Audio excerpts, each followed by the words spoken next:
Does well. Oh, look at that. Typical Craig. Here comes playing. Oh, my word. Absolutely magnificent. Reed. He rose so high. Touched the sky.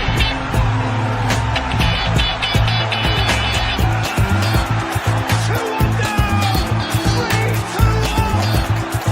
It's meant to be. It's surely meant to be. It's there to Be a long night. Paquetá, he's played it through, and Bowen's in. It's up for grabs now. He's done it. Good evening, everyone. Welcome to the West Ham Review. And as always, it's good to have everyone in the chat. Some good comments coming in already. Hope everyone's had a good day. It's been a bit of a mixture. Warm, but windy still. And as always, I'm joined by the Cockalorum, Budgie. Wow, that sounds dangerously close to being a Spurs fan.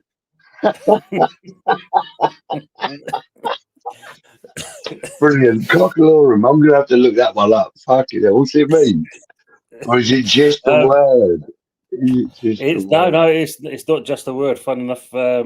Let me just look up that so I can tell you exactly what it actually means. It means basically, someone of worthy note kind of thing, basically. Oh, right. Okay. Thank you very much for that. Much appreciated. So, yeah. Is a boastful and self-important person, and as you are, Budgie, on this show, always you're a very important person. Self-important, yeah. I'm a legend in my own lunch break. The daily grind of a YouTuber, as they say. As always, let's go to the great people in the chat. Good evening, usual. We're saying good evening, all. It seems the club is heading for a full-blown crisis if the nonsense coming from the boardroom is anything to go by. We will kind of cover on that a little bit because it's obviously I've seen a reply back from the supporters club. Now it's a bit of a lengthy one as well, but we're just going to pick some bones out of both elements on this. Good evening, Pepsi. Good evening. West Ham supporters are all militant. Simon Jordan apparently saying that. Yeah, what do you expect from him? Yeah, well, he's gone back to, 1 minute he was supporting us, now he's gone back to his usual self, as they say. Yeah, well, because Sullivan and Brady have released that statement yesterday, which we will cover, and I did also cover with Kieran last night. Yeah. We were, I was told that fully allowed to actually display the club website statement, and so I did, and we went through it, and as you can imagine, Kieran was very gracious about it all. And but we will get to some of that in a bit. I know we will. Absolutely. Good evening to Go 2-0 Up, lose 3-2. That's just who I am, mate. I'm not a clown. Good evening to yourself, and thanks for coming in. Good evening, Matt, as always. No, we just want the best for our club, Pepsi, and we've got nowhere near the best. And he also adds on there saying, I can't think of a manager that Brady and Sullivan haven't undermined and blamed for things being crap. Exactly. Yeah, good evening, there's a lot in that. No, and this is the thing. I mean, not being funny, Matt, as you know, managers are basically the easiest target. Yeah. And, for far too long, as West Ham fans, we kind of targeted David Moyes. We targeted Lopetegui. We're targeting Potter. And really and truly, Hammers United and all of those guys, all the people that are, pushing this movement, they're justified in what they're saying because, the board are just lying out of their teeth to everybody, It's a sad state of affairs, but that's the truth of it. No, very true, mate. I mean, seeing some of the things they said in their statement is unbelievable. Good evening, Brendan. Evening, Tom, Budgie in the chat. And Daz is also saying hello to us as well. And of course, everyone's saying hello. How are we all? Togs is asking. Matt adds, if he plays a false 9 versus Palace, I'll go nuclear.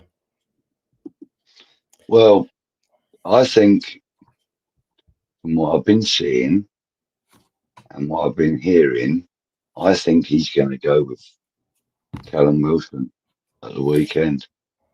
Because Callum Wilson, not only has he got a very good record against West Ham, but he's got a good record against Crystal Palace also. I'm not sure it's as good as he's won against Sutton, but it's still a good record, something like 8 goals in 12 games or 7 goals in 12 games or something like that against Palace. So, that's, I got a funny feeling that we're going with a proper number 9 this week. I think we're going to have Juve on the left. I think it's going to have to be Wan-Bissaka on the right. I think, unfortunately, as great as he's been, as well as he's been playing, I think Walker Peters has to step aside this week. Mm-hmm. I really do. But hey, we'll get into that later as well. Yeah. Matt's saying he's fed up of being fed up of BS by Brady and Sullivan. Without doubt. Tox is saying expecting anything different will drive you insane, Matt. As you know, now we all need to bow down to their brilliance. Man. Yeah. Matt saying Moyes got no credit for the European win in that statement. It was almost like he wasn't the manager. Brady and Sullivan praised themselves for it and nobody else. Can I just quickly say, thanks, Matt Foster. He's just let me know Wan-Bissaka's not available. Thanks, mate. Brilliant. Drives me insane, he's saying already. And he's adding there, freaking brilliance will get us relegated and hit with a points deduction and transfer embargo. And Newcastle should have been 1-0 up there. And who is that? Anthony Gordon has just fluffed the most easiest tap-in going. Brendan saying, I think one thing Moyes should be credited for is his management and tolerance of the board. And very true. I mean, at the end of the day, absolutely. And, a lot of us accused him of being a yes man to the board. And I suppose in some respects you have to be. But I think there's a lot more to David Moyes than some of us, myself included, have ever given him credit for, because I think he's actually a stand-up guy. I really do. Especially the way he treated the Lucas Paqueta trial. Yeah, I agree on that. I mean, and that was good. He didn't have to, but he went in there and did it for the player. And it was and that's what you expect, really, isn't it? A manager to the end, basically. Yeah. Matt's saying Moyes deserves a medal for putting up with that nonsense that it was. Yeah. That's what they and he'll probably put a bid in for him in the summer. He got the OBE, didn't he? I think it was. He'll put a bid in for Paqueta, won't he? He's got to, hasn't he? You imagine it. He's got to, hasn't he? Wouldn't that be poetic justice if he went to Everton instead of... Sums us up then if that's the case. If we sell him. If we sell. Jesus. Oh, man, it's like the Souček thing, wasn't it, with that? Matt saying, Potter, we've been working on defending set pieces all week. You said that before the Spurs, it's just the same rinse and repeat every press and conference pre-match. Yeah. I don't listen to them anymore, mate. Pepsi's put, if Southgate comes in soon, hopefully we'll go in for a Sterling loan deal. Jesus, man. Yeah, we can see it though, Pepsi. That's the problem. Togs, you're not wrong there, mate. Chelsea will pay some of it. Here we go. Togs is asking question of Tottenham Budgie. If the young guns are not being picked due to bad performances, that makes little sense. They've not caused the issue, the seniors. And this is the thing, is it? I mean, we saw the youth players. Great result a couple of days ago, 5-1. And we, I got a feeling that the end of that is the seniors aren't stepping up to the mark, or words of that description. But I agree with this, and I actually think I'd put that in the comments afterwards. The thing is that these guys, they're putting their all out there, and that young midfielder guy, what's his name, Forsum. What a performance he put in the other night. I mean, that boy really is something special. Yeah. Lovely little Shooing yeah. from Okay, Callum, what's his face? Marshall. Marshall. Yeah, I know he said Wilson. Had Wilson in the head. Yeah, I think the under 21s are a lot more together than the senior squad is. That's 100%.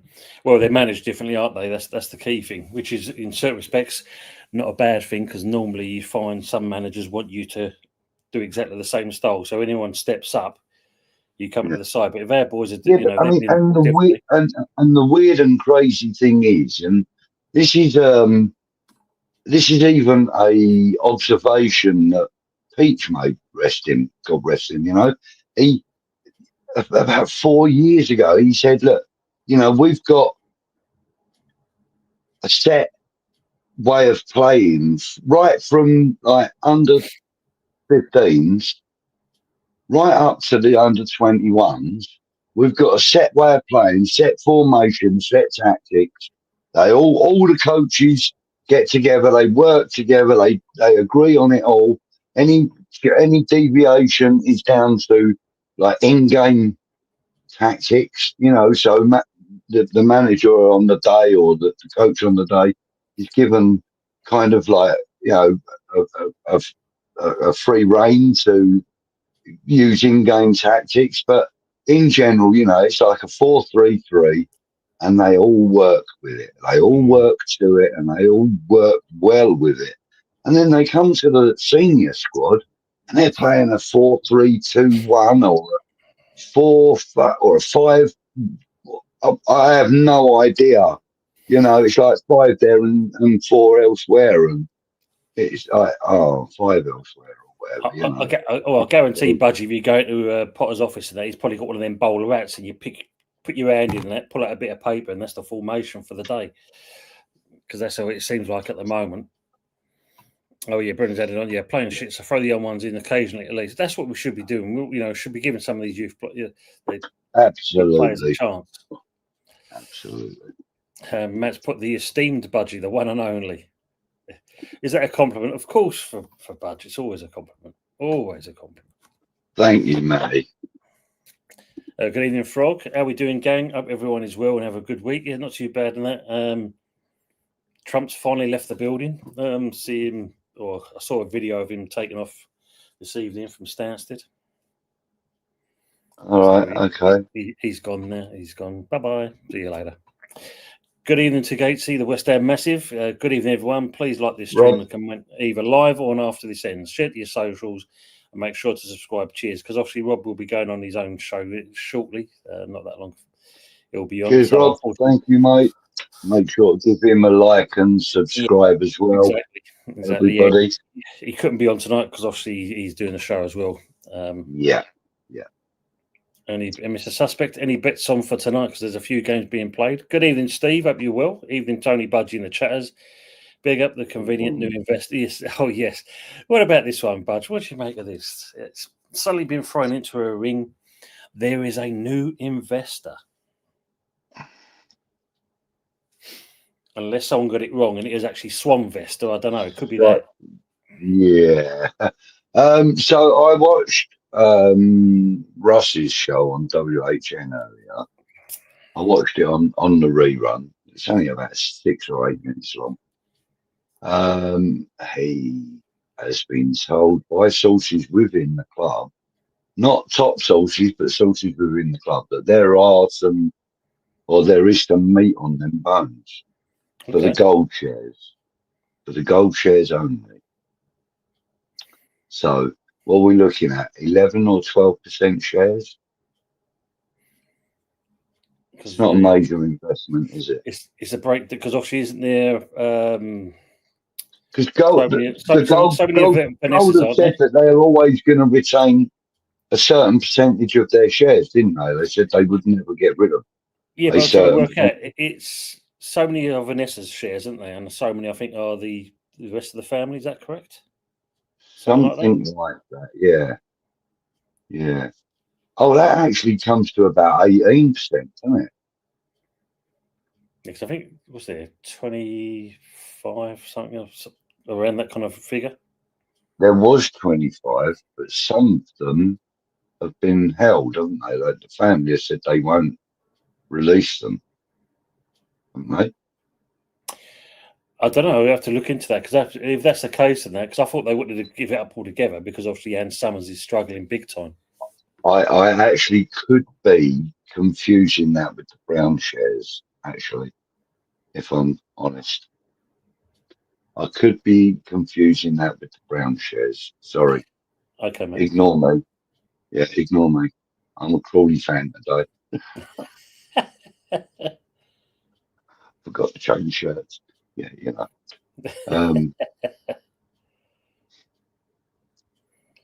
I'm just giving a message back to Gatesy as well as he's done the thing.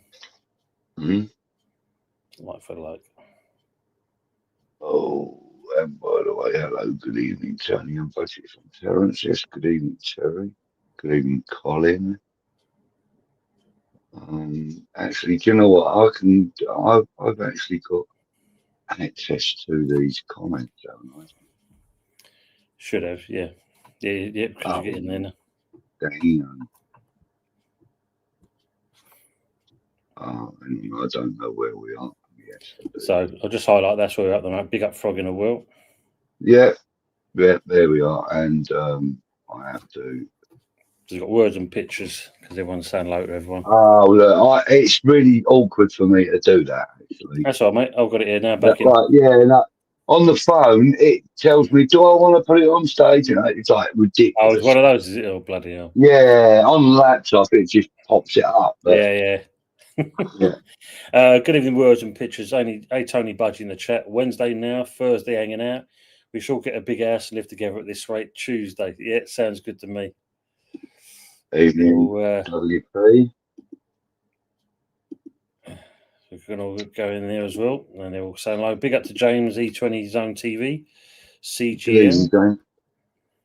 So, guys and girls in the chat, have you seen or have you heard any of the statement that has been released by Brady and Sullivan?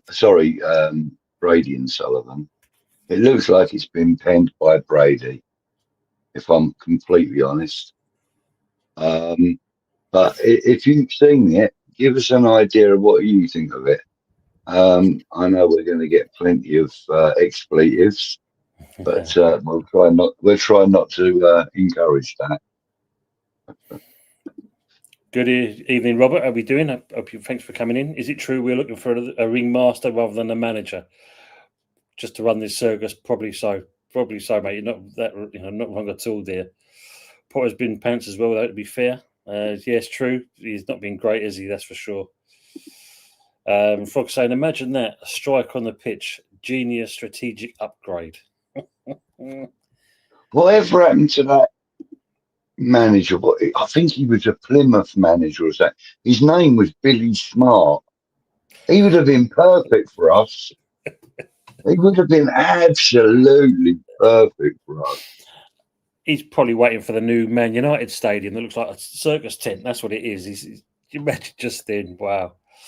Good evening, I am Titanium. All right, gents? Yeah, we're fine, mate. Hope you are as well. Evening, Titanium. What's Matt saying? Potter said he was out, definitely usual. So, and no Wan-Bissaka. Good evening, Aces. He's saying hello to me and obviously to you as well, Budgie. Good evening, Aces. How are you, sir? Usual saying, Kira Monaco got an arse kicking this evening, 4-1. Not good. Robert saying, don't worry, Brady and Noble shown an investor around Rush Green today, apparently. Yes, see, that's the other piece of information that the club have released. So, okay. Good evening, Colin. How are we doing? He says, good evening, Tony and Budgie. You wonderful gentlemen. Pleasure joining you all. Funny, all stories coming now. Bilic, yeah, now we're talking about Bilic coming back. Also talk about a potential investor being shown around by Noble and Brady. I mean, I see earlier on James did a show about that. I mean, what do you think? Bilic coming back? Does this? Is this? I mean, do you remember the old? You go to a restaurant, Buzz. You got them big old black peppers. The root. The spice mill. We've got one. It's just a rumor mill. It's just I don't know, these stories that keep coming out all the time. It's just fact is, Tone, and this is a fact, that Slaven Bilic has openly stated that he would be open to taking on the position. And I don't mind admitting I heard that quote from Russ in the statement that in that little video he put out earlier on. But that is, as far as I know, a fact that Slaven Bilic has said, yeah, I'd take the job. If Potter goes, I'd take the job. Now, would that be interim or on a contract? Who knows? But we do know one thing. He'd be cheap. Yeah. And that's the remit, isn't it, these days? It kind of is, mate, you know. It kind of is. Good evening, Terence. Keir Starmer, Prince Andrew, kudos to Judas and Sullivan being honest. That sounds like their midfield. And which one's the worst, he's saying? Well, actually, do you know what? I think out of that, I think Kudos is the one that I could forgive the easiest. Because I knew when he came to us, he weren't coming here for long and he was going to be looking to move. The fact that he went to the white side of North London grates on me, but I knew he was going to go. I never really expected like a 3-5 year stint out of him at all. Never did. Yeah. Whereas I did with Paqueta. When he first came, I knew we'd get 4 or 5 years out of him. You know? And he's been gracious enough to say, let's do it for 1 more year, letting us all know that he's going to look to move. You know? I admire that. Talk saying, is the march on Saturday going to be called Unite the Fandom? I'm not sure. Good evening to Arsenal Manic as well. Good evening, gentlemen. Hope you're doing well, Arsenal Manic. Right. There you go. Colin saying yes, 25% that they've got the golds. 25%. Oh, is it? Yeah. Okay. You're just saying, Toby, Club Brugge, Barcelona, and Man City in a treble. It pays 10-1 for the treble. Nice then. He always comes up with the goods as usual.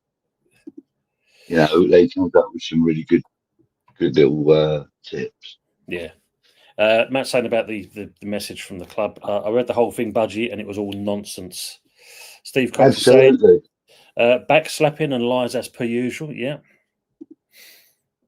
So the scores now. Robert's saying rumours has it that gold shares are only offering 15% of the 25% available, which means if they bought, they would have to stay in the club. Have a say in the club. Interesting. Maybe the statement shows they only think of the club as a business. Yeah. It's all a load of crap. And good evening, Jay. How we doing from that West Ham channel? How we doing, Jay? Hope you're all well, mate. Evening, Jay. Matt saying Bilic will just get thrown under the bus again. Fox says anything from the club would be little more than damage limitation bullshit, basically. Matt said, what can Bilic do in the transfer window is closed? He's got to work with a squad until January. Yep. But then, you know, as we know, 2 fishermen standing next to each other on the same riverbank with the same bait and the same method, one man can catch and the man next to him won't. So who knows what a different manager can do with the same squad is what I'm trying to say. Little analogy, I know, nonsense. Yeah, but I get what you're saying.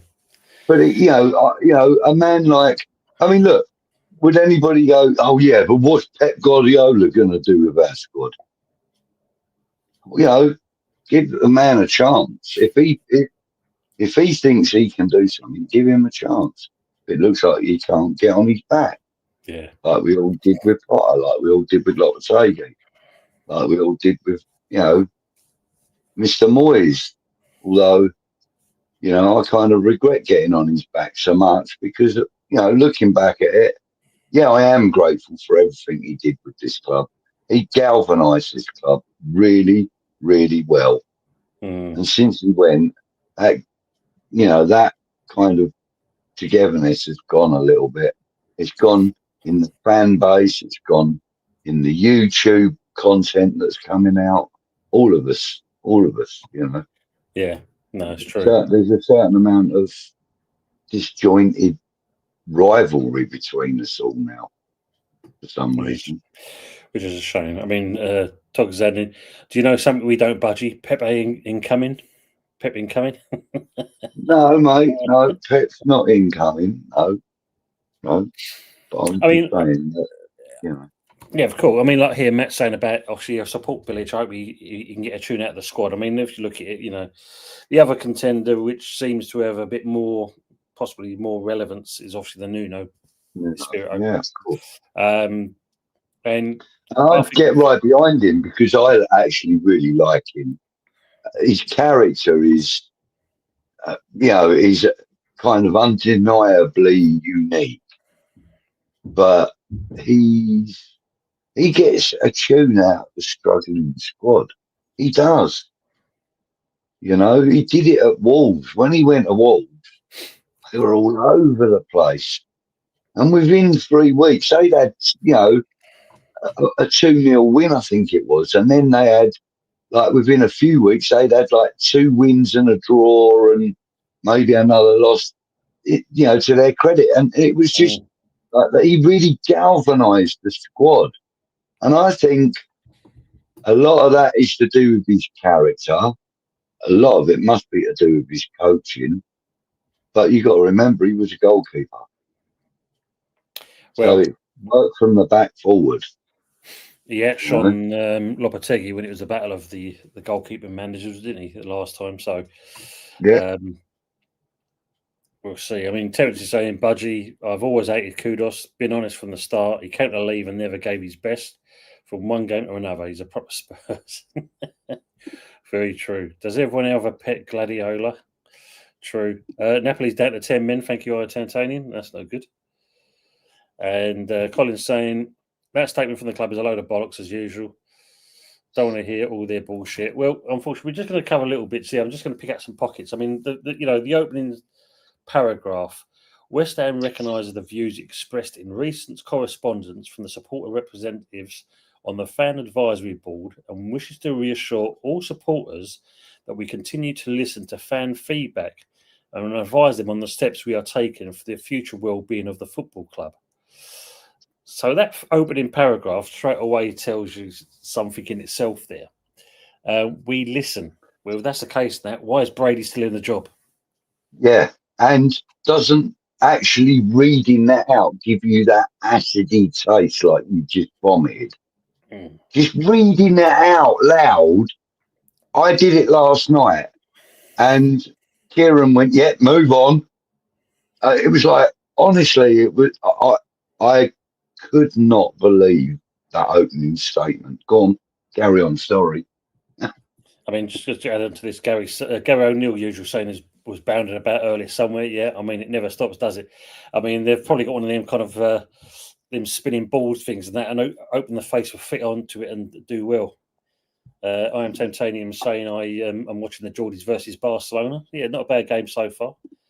Matt adds, Brady used ChatGPT to write that stuff. Big up to Mems Creamer. Thanks for coming in as well, as always. Big up everyone in the panel. I think if West Ham lose 3 more games and end up in a really bad position by October, then sack him. But who would the fans want at the club? You can't keep changing managers. Someone that's going to give us stability. I mean, like we said, possibly a Nuno, possibly, as you said, if it is going to be Bilic. I mean, hearing this thing about Noble being used for a part-time thing, do you think, before going to the next statement, I mean, do you see anything behind that, Budgie? Not really, mate. I think Noble made his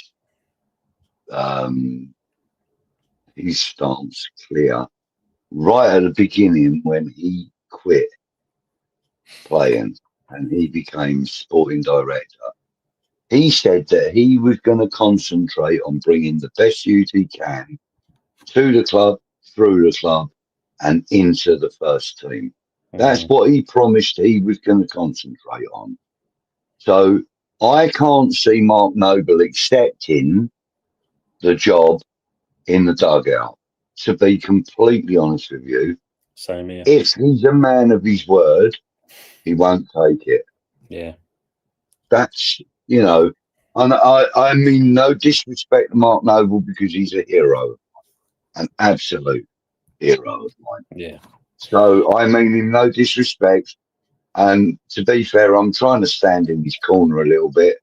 I don't think he would want it, and I wouldn't want it for him because it's a massive, massive black mark on your record Exactly. if you do that and it fails. Yeah, totally agree on that. Totally massive. You know, so they would rather bring in somebody that is more dispensable. Yeah, if agree that on makes that. sense. No, it makes perfect sense what you're saying there. Frog says citing huge investment in complete strategic failures as progress is hilarious to him.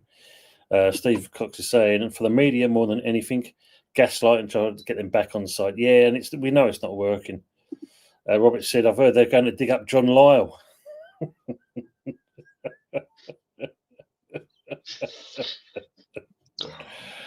Oh, man. I don't know if they've got enough cigarettes to tempt him in. God, yeah, that man, wouldn't it? It was like a Gatling gun of a cigarette machine, wouldn't it? Basically, you know. Chimney, wouldn't it? Yeah. That was how the Chim Taroo started, wasn't it? Yeah. Well, I think it was because he smoked so much. Oh, dear me. Just Great. imagine him, because I know him and Ron Greenwood used to sit in the car, talk football for ages and that. I mean, I don't know if Ron Greenwood was a smoker, but blimey, probably wouldn't see each other after 5 minutes. I know, they were both smokers, weren't they? But, I mean, the one thing I do remember about John Lyle is him walking onto the pitch.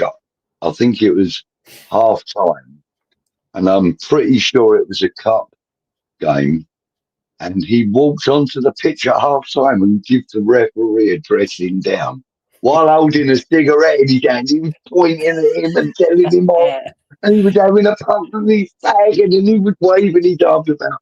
It was brilliant. I thought in the crowd were going nuts because it was so funny. That's how you do it, though, mate. That's how you do it. Matt's saying, we won't get stability with Brady and Sullivan in charge, no matter who the manager is. Absolutely true. And he says, Noble hands are tied if Potter won't listen to him and play the kids. Very true. Terence says, Noble shouldn't be considered he's a hero, and they would only mean Sullivan Brady tried to tarnish his good name by false promises. Absolutely. I would hate to hear real hammers turning against him. I don't think he would do it. I mean, not being funny, someone said it, I think, the other day about Trevor Brooking. It was me. Funny. I mean, Trevor Brooking, when you think about it, he did his time and he said that was it for him. He weren't going to do it again. Yeah. And he hasn't. Mark is a noble man. He is. Man of his word. Yeah, well said. Mark is a noble man. Thank you, Terence.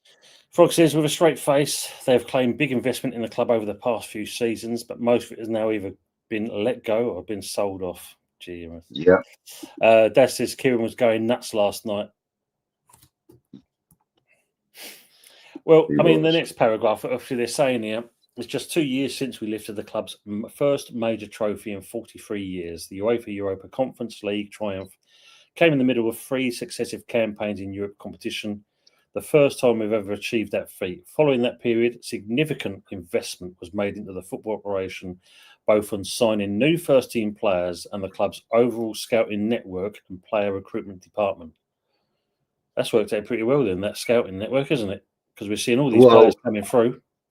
I said last night, and I'll say again tonight, I don't remember my exact words from last night, but the scouting network, I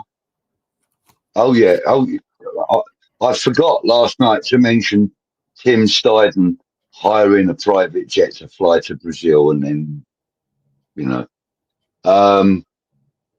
but there is no scouting network, not that I'm aware of. I mean, once people like Tony Carr had left the club, that scouting network, the people that were ready to phone up a bloody good coach at a great academy and go, here, Tone, I've got this lad here at, you know, West Grinstead bloody juniors. You want to come and have a look at him, or let me bring him to you and let him come and have a look. Yeah, have a look. Yeah, that doesn't happen like it used to anymore. No. But when Tony Carr was still at the club, he hinted in interviews that he still had people calling him up and saying, "Come and have a look at this young lad," and he would go and have a look.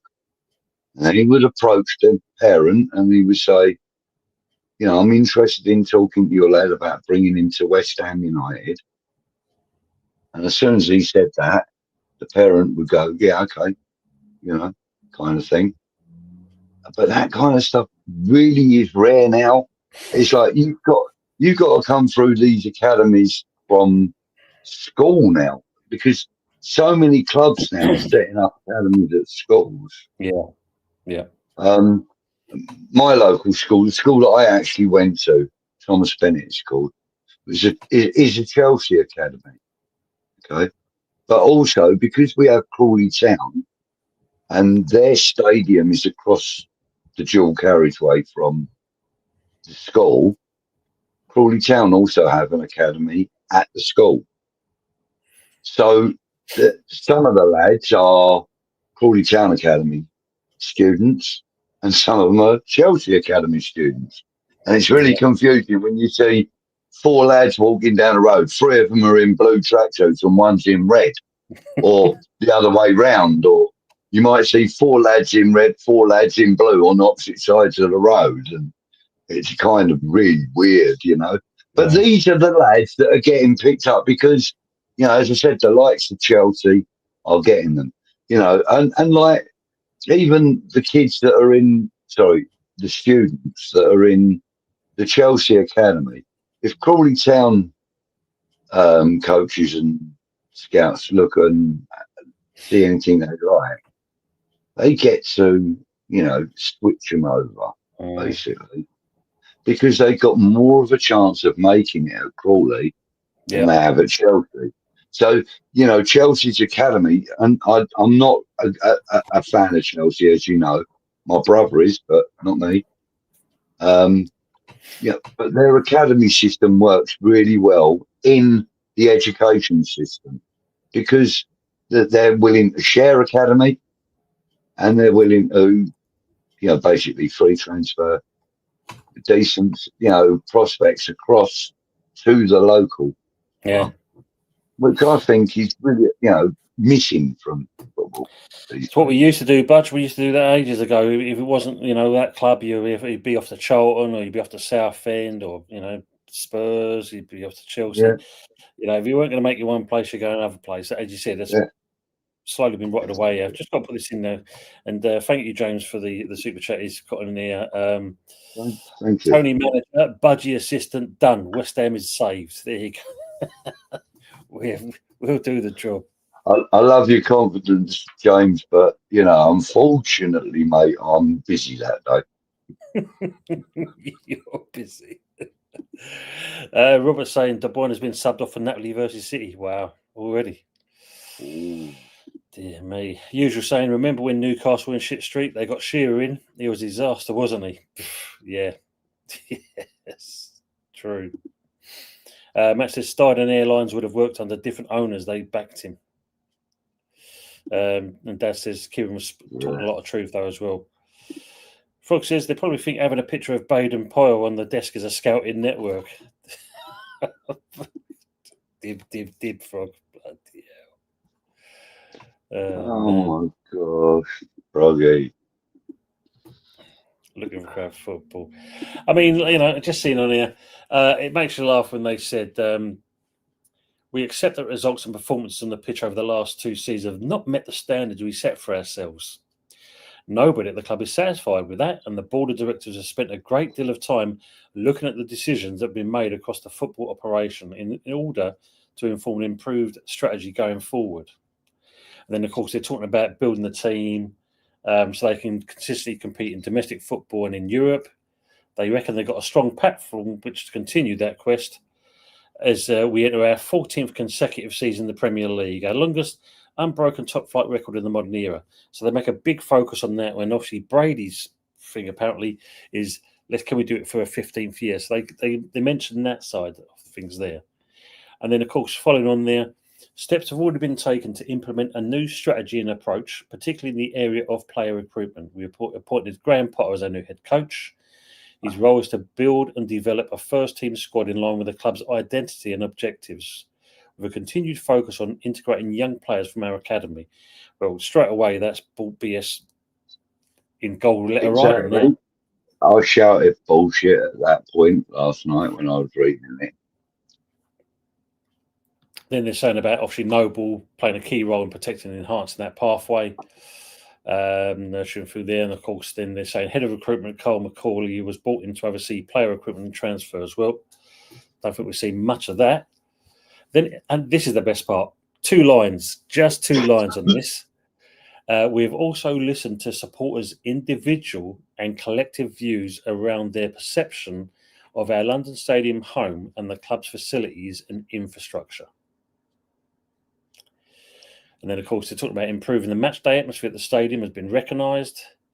As recently as the FAB meeting in August, the club is already working with supporters to address the feedback. Apparently, work is underway with the stadium operators of LS185 to enhance the atmosphere, fan-led initiatives to improve the match day feel, introduction of fan zones, fan-led displays and tifos. Ultimately, though, as is the case of every football stadium in the country, we accept that regular winning performances are the best way to improve the atmosphere. Now, interestingly, part here now, they mention, and funny enough, this is Brady obviously didn't spot this part. We continue to do everything we can, working with supporters to improve the matchday experience on behalf of the 62,500 supporters we welcome to every home fixture. Now, on TalkSport, that stupid cow turned and said we got 67,000 seat stadium. So, we actually, technically, we have. We just don't use it. Yeah, but they've actually put it in the statement here as 62,500. So, straight away. Well, they're kind of claiming that it's 62,500 home supporters, aren't they? No, it just says supporters. That's it. The word supporters. Okay. The thing I wanted to make a point with is that, they are talking to fan groups and stuff. We know that. We do know that. That isn't actually a lie. But the fact is that they're not talking to the fan groups that have really got numbers behind them with these grievances. They're not talking to anybody with grievances. That kind of, it's almost like they're getting a match day experience and a match day pack and a free shirt, this and that, It kind of feels like that's what they're kind of telling us. That's reading between the lines. But, that kind of feel, that's got that underlying feel about that. You know what I mean? But who knows? Yeah. Has Sterling got a job now? Don't think he is actually at the moment. No doubt to him. KDB lasted 26 minutes on his City return. Wow. That's not good. On the pitch, decent owners, and the fans will come back. We've got to see that though. That's the thing. That's the worst part. Fox says, does the shop have a Brady Sullivan see you next Tuesday half and half scarf? Wouldn't be allowed to wear it. Oh man, that'd be brilliant. Don't think that happened in a long time. Sullivan and Brady aren't anymore. That's true. I wonder if they'll have like half and half scarf with Sullivan and Brady BS out and all that on it. It's not a bad shout. If you make half and half scarf to anyone, get on it, because they'll sell like hotcakes. They'll sell it in no time on that one, mate. I mean, Usual's asking you, Budgie, have you tried that Murphy's? I have, but I still prefer the original Guinness. But there are other drinks available. But no, I like buying the ones with the little plastic capsule or whatever it is inside. and it's called Draft Guinness in a Can, and it really is. It really is. It's great. I love it. You've got the other one there with the little nitro oxide thing in it. You got something. You put something on the end of the can, and it. Oh yeah, the little nozzle thing. I haven't Yeah, tried that one. yeah, that's supposed to be pretty decent by all accounts. Yeah, I haven't tried that yet. I have to get me one of them. Terence says, I know that this may sound trivial, but you can't buy a decent pie at the London Stadium. Mind you, that place ain't here. Yeah, this is true. Well, it's not our food places anyway, is it really? This is the thing. Yeah. And actually, to be fair, there's a little place which it's a little snack van which backs onto the car park of the Carpenters. And they do pie and mash in there if you don't want to go into the Carpenters, because they also do pie and mash in there. So, if you want a decent pie, have one before you get to the stadium. The ones at the stadium are wrong. They're just wrong. That's all I've got to say. And beer. Invested tens of millions of pounds in the training bases, blah, blah, blah. The training improved the facilities at Rush Green. Yeah. £4 million investment into Chad Relief. Yeah. $4 million investment into the ladies. The community hub at Beckton. That was the old golf range. Oh, yeah, that was the other one. Yes, yeah. Would be the biggest strength for the men's first team training facilities at Rush Green is the unique, intimate atmosphere enhanced by the people within it. What? Something that. Let me just read that again. We believe the biggest strength for the men's first team training facility at Rush Green is the unique, intimate atmosphere enhanced by the people within it. Something that certainly didn't hinder the club when winning a European trophy just 2 years ago, and something that again is thriving under Graham Potter. Budge, it's actually thriving apparently. Yeah. So basically, what they're saying is their tiny little training facility is like it's unique because everybody's so freaking close to each other. No, but listen, the whole of that was just absolute twaddle, wasn't it? Really, to be fair. Yes. Maybe this is the investor. What's it here? Our head coach has made clear his philosophy of developing an environment of trust and togetherness, built on the values that underpin the identity of our football club, including the importance of creating a pathway to the first. Piss off, that fucking right. This last bit, we've invited support representatives on the FAB to visit Rush Green in person to see the latest facility developments for themselves. We will continue to keep our supporters updated as to our latest plans for improvement. Maybe that was the investor, mate. Maybe that was the investment. Jesus Christ. They're talking about the money now. The club is stable and sustainable. That's what made me giggle. Let's see now. We must balance the desire to compete at the highest level, the responsibility to run the club. We are operating within the current PSR rules governed by the Premier League, which limit us to maximum losses over a rolling 3-year period of 105 million. 105 million. Did we sell a player for that amount of money, Budge? Maybe my math might be wrong. Mate, it escapes. Oh, yeah. Mr. Rice. Oh, yeah, that was it. It was something like that, wasn't it? Yeah. And this now it's saying it £35 million per year, which we paid Arsenal per year. What the fucking hell? No, what Arsenal paid us, you mean? Yeah, but how can they say the maximum losses 3-year period of 105 million, which is the same figure they? Fucking hell. That means being cautious at times, but it does not point out a lack of ambition. So what they're saying basically is that if Declan Rice hadn't have been sold, we'd be 210 million pound in this year. Oh, Jesus Christ, man. Brenda's saying for Rush Green, look, shared showers. Terry says, thanks for that bit of information, Budgie. I do love a pie. Yeah, we need a new stadium, a new training ground. 100% there, Daz. Matt's going stable and sustainable if it wouldn't be pleading poverty to the absolute ball crappers. Usually saying, Budgie, that thing in the can is called a widget. Oh, is that what it is? Yeah, that little plastic ball they have inside the thing, isn't it? Yeah, it's called a widget. Let's see, 100 million. The club has enjoyed sustained high commercial growth that continues to allow us to compete. Every penny generated is reinvested back into the football club. Oh, man. Oh, here we go. We are pleased to inform all supporters that a positive and productive meeting with the FAB recently took place. During the meeting, which took place at London Stadium on Thursday, 11th of September, and was offered to the FAB in light of their recent letter addressed to the club shareholders, a range of subjects were discussed and opinions were shared by support representatives in an honest and respectful manner. Support representatives shared what they saw as priority areas for the club to focus on, and has agreed they would form the agenda for the next formal FAB meeting. And what we've got here, Baroness, both to the meetings. They listen to the details of views.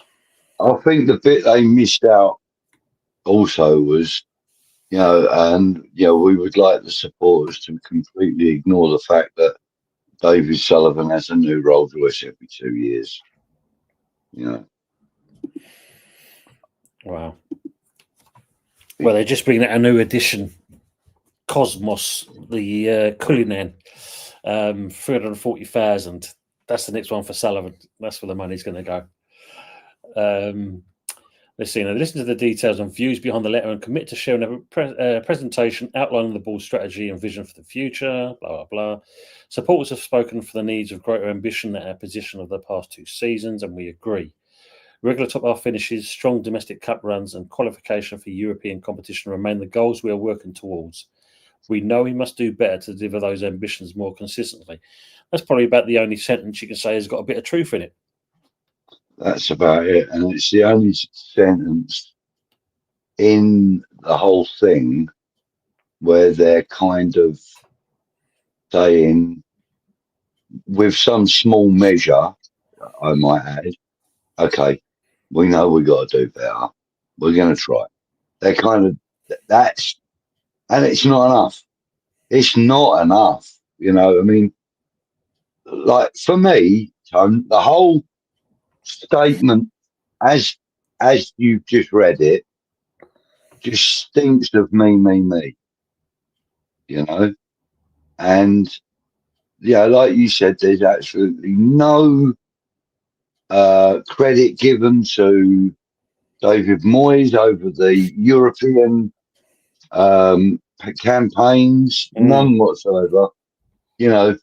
There's none given to anyone previous to Carl McCauley and Potter. They are trying to build a wall up behind them guys, and Mark Noble as well.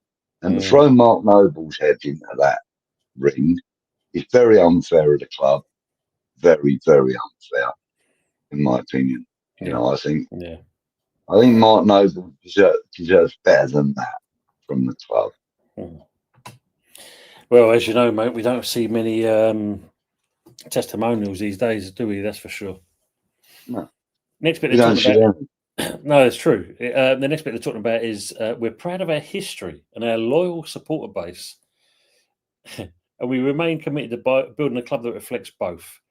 Look forward to the continued dialogue with the FAB, among other direct channels of communication. We encourage supporters to remain engaged as we move forward together.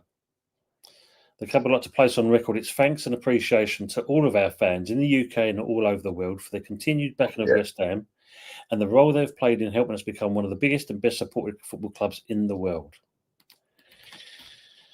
Oh, dear me. So that's their statement. Let me just pick up there, and I'm going to show you, I'm going to read them some things I kind of saw early this morning. Words and pictures saying, training ground costing millions, Leicester City 100, Newcastle United 200, Brighton 200, West Ham 54, bollocks, I'm working out on that, I think. Beamish goes down well, usually saying O'Hara's stout is nice enough too. Seen that one. Not seen that one O'Hara's one, but it must be nice. Let me just kind of find what I found this morning. This is from the supporters bit, I do believe. Bear me, Budge. No problem, mate.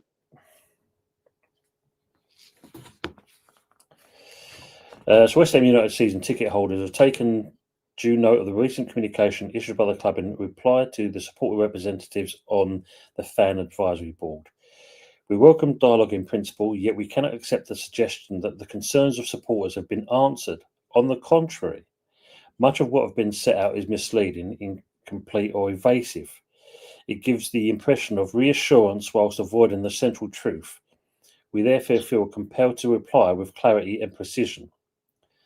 And they're going by saying, setting out a position as loyal supporters who attend faithfully, invest financially, and care deeply about the well-being of West Ham United. And then, of course, it's saying about obviously the club reminding us of the Europa Conference. We as supporters were rightly proud of that victory in those campaigns. They brought us joy and a sense of history, yet to continually cite past achievements whilst ignoring present failures is to seek cover. Seek cover, and the decline in results and performances is undeniable. Pride in the past cannot excuse stagnation in the present. Supporters will not be placated by nostalgia when the reality before us each week is disappointment and decline. How true a word. The statement further claims that significant sums have been invested in the football operation, both in the acquisition of players and the expansion of recruitment structures. Supporters cannot accept such assertions without transparency. Figures are presented in headlines, and the wage commitments from fees to agents are omitted, so it's not mentioning where that money goes. The absence of this detail leaves only a distorted picture. Money spent without wisdom is no proof of ambition. Supporters call for full disclosure of the financial reality so that claims of investment may be properly judged rather than recited for effect. Then adds on there, the club then concedes that results and performances have not met the required standards. We note this concession but cannot accept it without accountability. Who is responsible for the decisions that have been put out there? The statement does not answer these questions, and until it does, supporters cannot be reassured. Mere acknowledgement of failure is hollow if it is not accompanied by explanation and responsibility. Then it talks about the appointment of Graham Potter. The club presents the appointment of Graham Potter as the foundation of a new direction. Try not to laugh at that point, Budge. This is a claim which supporters cannot accept. Appointments alone does not make a man or saviour. Since he assumed charge, West Ham United have not secured a single home victory, the last win at London Stadium occurring on the 2nd of February 2025. During this period, the club has conceded more goals than any other side in the Premier League. The wider football community have seen what supporters know with painful clarity, that the team under Potter is rudderless. The recent match against Spurs laid bare once more his inability to adapt with his system forwards. This is not an isolated failing, but a recurring pattern that begins last season and has continued unchecked. It is, moreover, the very reason for which Chelsea dismissed him. He was unable then, as he is unable now, to alter the course of a match once momentum turned against his side. To imagine that the outcome would be different at West Ham United is to indulge a dangerous illusion. Adds on there, it's only supporters who hold this view. The national football media, together with the wider English football community, have made it plain that Potter is at the root of West Ham United's present melees. Week after week, respective journalists and commentators identify his lack of tactical acumen and his failure to inspire the resilience as the decisive cause of a decline. They further note that the board is appointing him and persisting with him share responsibility for this continuing drift. The weight of opinion is clear. The manager and the board together have created the present crisis. It then adds on there, if Graham Potter remains in charge, West Ham United will be led inexorably towards the championship. Such a prospect is intolerable, and for the good of the club, his removal is essential. The board must accept its share of responsibility for appointing him and must now solve the resolve to correct that mistake without delay. And then it goes on to the academy and the pathway. The club statement makes much of the academy and its importance to our identity. Supporters take immense pride in this tradition, but fine words must be matched by action. In recent years, the pathway to the first team has too often been blocked by signings that contradict the stated philosophy. Opportunities for our brightest young players have been limited. Unless measurable targets are set and met, the rhetoric of integration will remain empty. Supporters demand that the academy pathway be demonstrated on the pitch, not in press releases. So that's a great statement in itself. The facilities and infrastructure. The club draws attention to improvements at Rush Green and other training facilities. We do not dispute that certain works have taken place, but to present modest upgrades as competitive advantages is misleading. Other clubs have invested at a scale that has delivered facilities of the highest standard. West Ham United must do the same. Supporters call for the publication of a detailed roadmap complete with costed milestones that will show how all training facilities for men, women and the academy's players alike will be brought up to the level expected of a club of this size. Then it goes on about the London Stadium. The subject of the London Stadium is addressed in the club's communication. We note the references to fan zones, TIFOs and other initiatives. While these efforts are not unwelcome, they do not create atmosphere. True atmosphere is a product of performances on the pitch, of football played with conviction, intensity and purpose. To suggest otherwise is to place responsibility upon supporters of addressing deficiencies within the team. Atmosphere cannot be engineered by display, it must be inspired by football. Engagement with the supporters is the next one. The club describes its engagement with the fan advisory board as positive. We note that this meeting was convened only after public pressure and a formal letter. This is not the conduct of genuine partnership. Supporters require regular, structured engagement with published minutes and measurable actions. 100% they do. Anything less is cosmetic public relations rather than the authentic dialogue. Then they talk about the financial strategy and ambition. The club asserts that it is financially stable and compliant with Premier League regulations. We recognise the need for prudence, but compliance is a baseline requirement, not an achievement to parade. Supporters wish to understand how the club intends to be competitive whilst remaining within the rules. Vague references to stability are insufficient. Finally, the club sets out its ambition of top half finishes, respectable cup runs and the occasional European campaign. Supporters reject such limited aspirations. With our resources, our revenue and our immense support, West Ham United must aim higher. Ambition must be defined by measurable targets, by points, by goals, by consistency and by intensity. Vague aspirations are no substitute for concrete objectives. And they conclude by saying, therefore, as season ticket holders and loyal supporters, we called upon the board to adopt the following course of action. And it's saying the immediate removal of Graham Potter and the appointment of a head coach capable of restoring purpose, authority and ambition. Publication of the club's footballing strategy with clear accountability for decision making and recruitment. Full transparency in financial matters included transfer expenditure, wages and player sales. A facilities roadmap with costed milestones for men, women and academy squads. A genuine stadium improvement plan addressing the fundamental matchday experience. Structured quarterly forums with supporters with published minutes and demonstrable follow-ups. We remain proud of the heritage of West Ham United and devoted to the players who wear the shirt. We will continue to support them unconditionally, but our loyalty must not be taken for granted.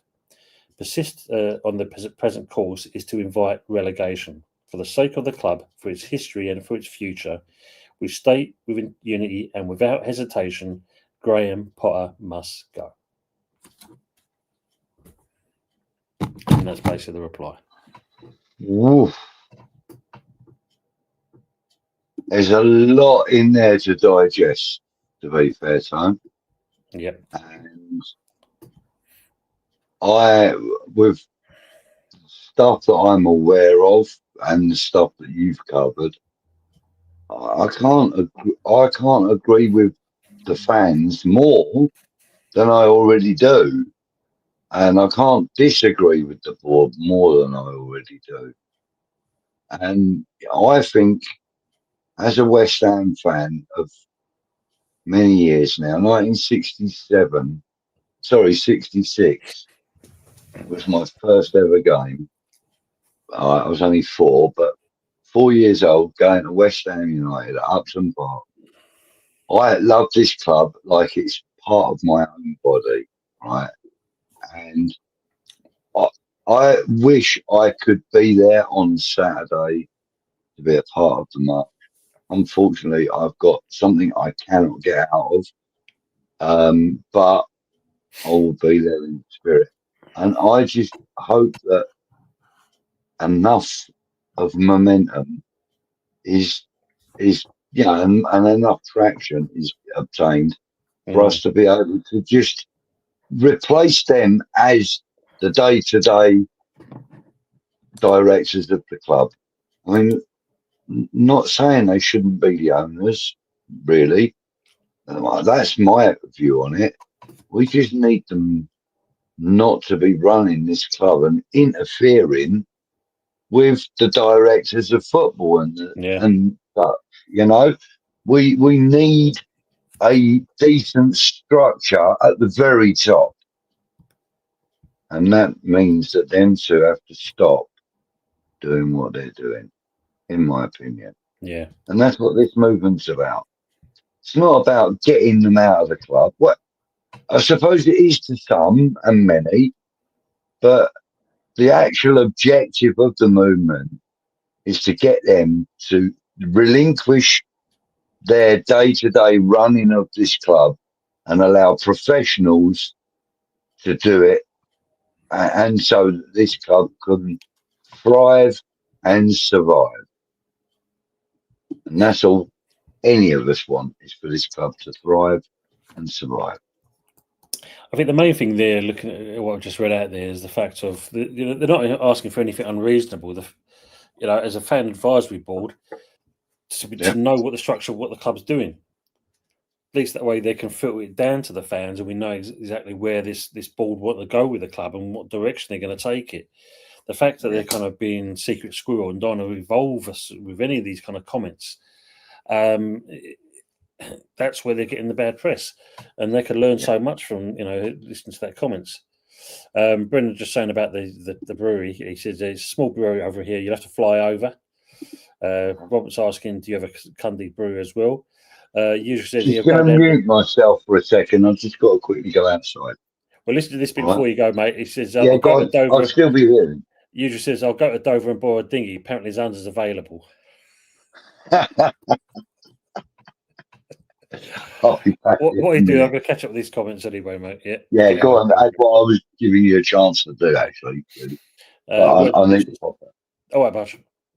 If they spend 100 million a year, they have failed to deliver that investment. Spending without results is also a failure in management. 100% their words and pictures.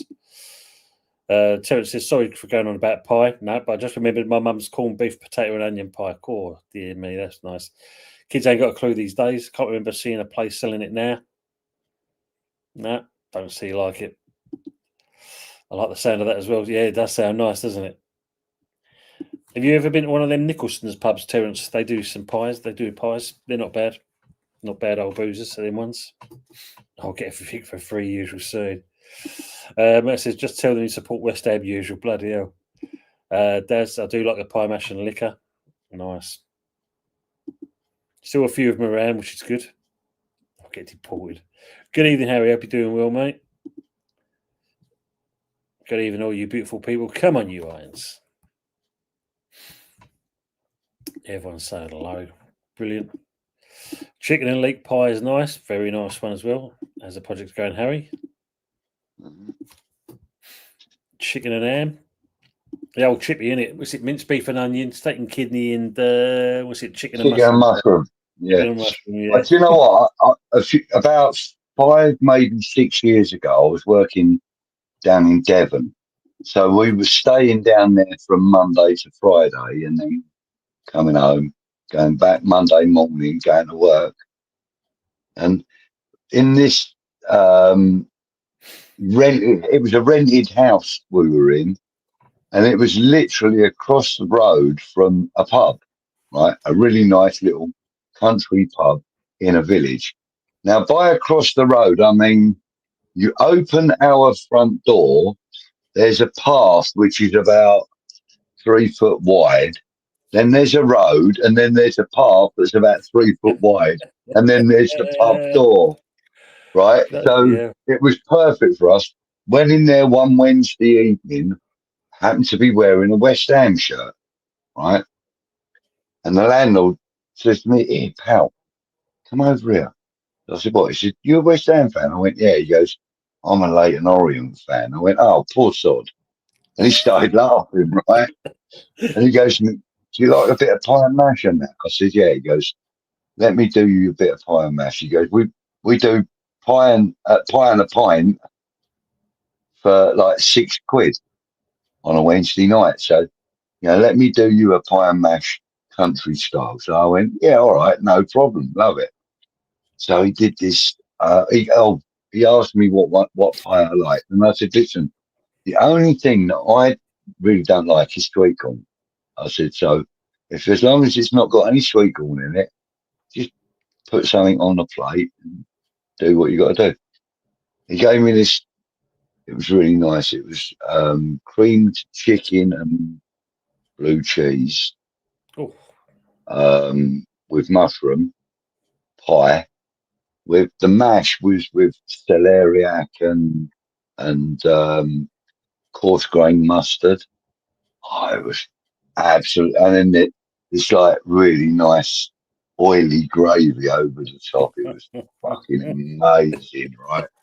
And I said, "Well, that's what I'm having every Wednesday night. Then I'm coming over here for pie and mash every Wednesday." And I went over there. I had loads of different pies, but my favourite, my go-to one was that one. cream chicken and blue cheese with mushroom. That was nice. But I tried it with loads of different mashes as well. I had about 5 different mashes, and over the weeks that we were there, they had about 15 different pies. But they were supposed to be individuals, and they were size of a tea plate. Oh, bloody hell, man! It was huge, and you got that and a pint for £6. That's not bad, is it? Not bad. No, Value and for money. yeah, mate. And this was only I suppose it was about 9 years ago, but I suppose now it would probably cost you about 10 down there, but still not a lot of money. But honestly, they were the size of a tea plate. They were huge, great thing. Nice, mate. Sounds lovely. Terence's mum used to make a whatever pie. Everything was thrown into it. We loved it. Yeah, what was available, you just pumped it in it. Yeah. And I did hear you mention about the corned beef and yes, yeah, mate. Love corned beef pie and that. Yeah, you know what I mean. Harry's been out for a meal in Surrey, giving the Stone Dust a miss tonight. I hope you will enjoyed your meal as well, Harry. Good evening, Mr. Bong. How are we doing? Evening, all you beautiful people. Baroness Brady for PM. Well, at least you're still better than the total numpty-tude from across the pond. That's true. That's really true. Yeah. Good evening, Mr. Bong. Thank you very much. And by PM, I hope you mean like projectile. Projectile missile. Yeah. Projectile model or something. You know what I mean? Just shoot at her. Be great. Pepsi's had a chicken chow mein tonight from these local Chinese. Very nice. Oh, nice. Do like chicken chow mein. I used to go. There was when I was doing my driving lessons. When I was a driving instructor, there used to be a Chinese up the road from the test centre, and they did a Mongolian lamb chicken chow mein, barbecue chicken chow mein. What? Mongolian lamb? Absolutely handsome. Yeah. Everyone's saying lovely pies. My son phoned me up earlier on time. He said to me, "Dad, I saw a squirrel on the way to work." I said, "How do you know he was on his way to work?" The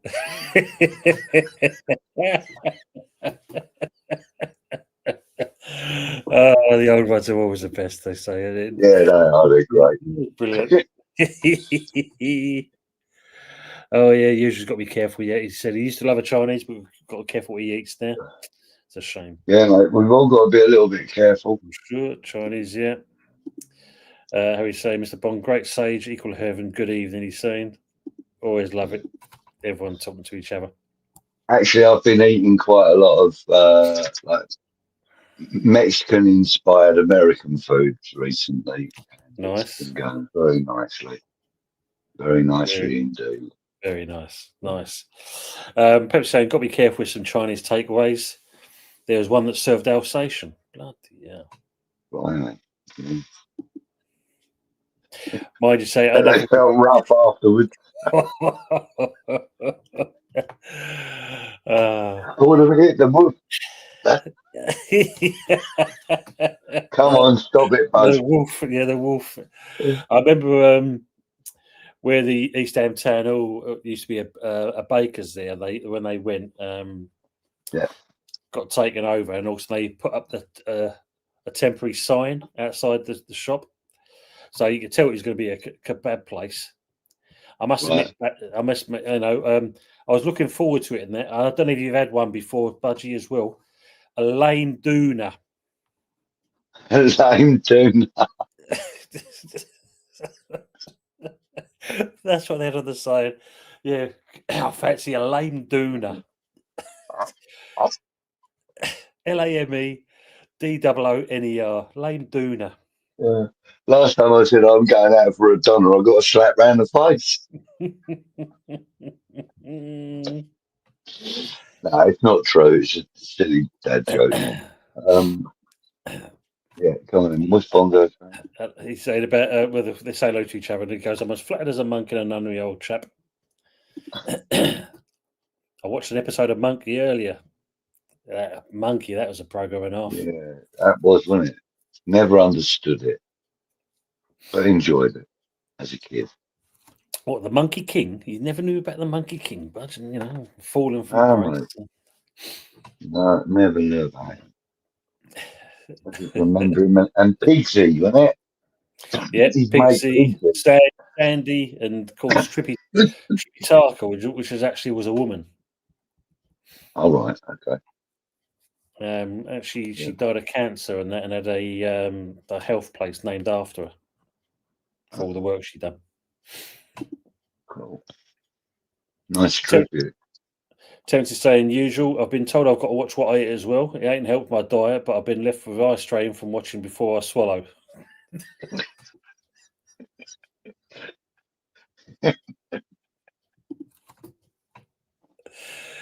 I went to the doctor and he said, don't eat nothing fatty. I said, what do you mean, like bacon, sausages? He went, no. I said, don't eat nothing fatty.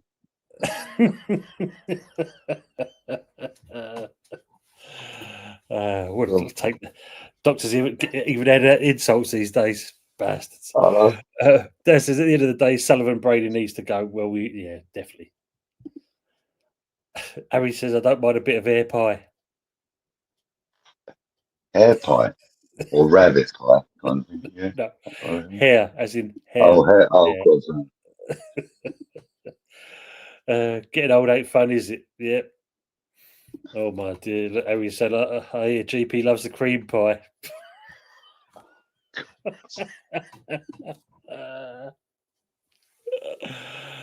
James Box said, "I know a few other Bradleys who were dodgy as fuck." Yep. Oh man. Pepsi said, "Karen Brady has a tasty pie, apparently." Dear me. Okay. It's all gone south on the food front. Look, hairy kebab Pepsi. Jesus. Oh, God, no. Stop it. Oh, dear me. Look, get gonorrhea. Jesus. Allegedly, Matt, don't forget we use that word in this channel. That's it. Sorry, Matt. I'm terrible at spelling his gun there. And had a few drinks as well. James Bong says, "Oh, come. How now, Major Monkhouse? There's no need to come across so smutty. Been to the polo. What? Brilliant." Oh, fake focus. He's saying, "Tony, how's Anthony? Is he still with us, mate?" I messaged him last night, and no replies back on that. So I'm a little bit kind of hoping that he's all right. A bit concerned. I'm wondering, did I see him in last night's chat? No, I don't think I did. Yeah, because he wasn't with us last night on the Good, the Bad, and the Ugly, and that. So I've sent him a message, and he weren't. He hasn't read it either. So yeah, Oh. hope he's all right. I mean, let's say I might have to give him a call tomorrow, see how he is. In fact, his Robin Reliance broken down. He's got his greyhound and he's whipping, holding it. Oh man, let's hope so. City's 1-0 up apparently. Haaland, thank you there, Brendan. Fox says I didn't realise. Yeah, Anthony is okay, and if anybody does know anything, let us know. Yeah, let us know, please. Yeah. Palace have been on a something like, is it 12 or something unbeaten run or something? Yeah. And they've been in 2 finals and won them both. Regardless of whether you classify the Charity Shield as a trophy or not, you try telling a Crystal Palace fan that ain't a trophy. Absolutely. Yeah, absolutely. Or if we got it, you try telling us it ain't a trophy. Yeah. Monkey was remade recently. Yeah, I've seen it. It was. Not the It same. was. Not the same. No. Can't beat that one. We've got a bad record against Palace. Yeah, very bogey side for us. Yeah. Talking of Palace, that is a tenuous link to our Green Street little video. See? Yes. Just on this, Terence says I went out for a dono, and that's how I got Aaron and a trip to the clap clinic. Oh God, no. Yes. So that is a bit of it. I'll pop it up. I'll find it. I'll find it now. Will I? I've moved up to the top now. Oh God, you're gonna have to do it now. I'll do it now. Here we go. Yeah, for it. Obviously, it is kind of Green Street elites. Yeah.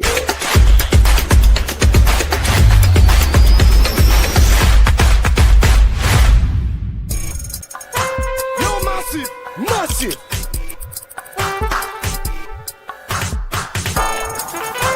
You're massive. Massive.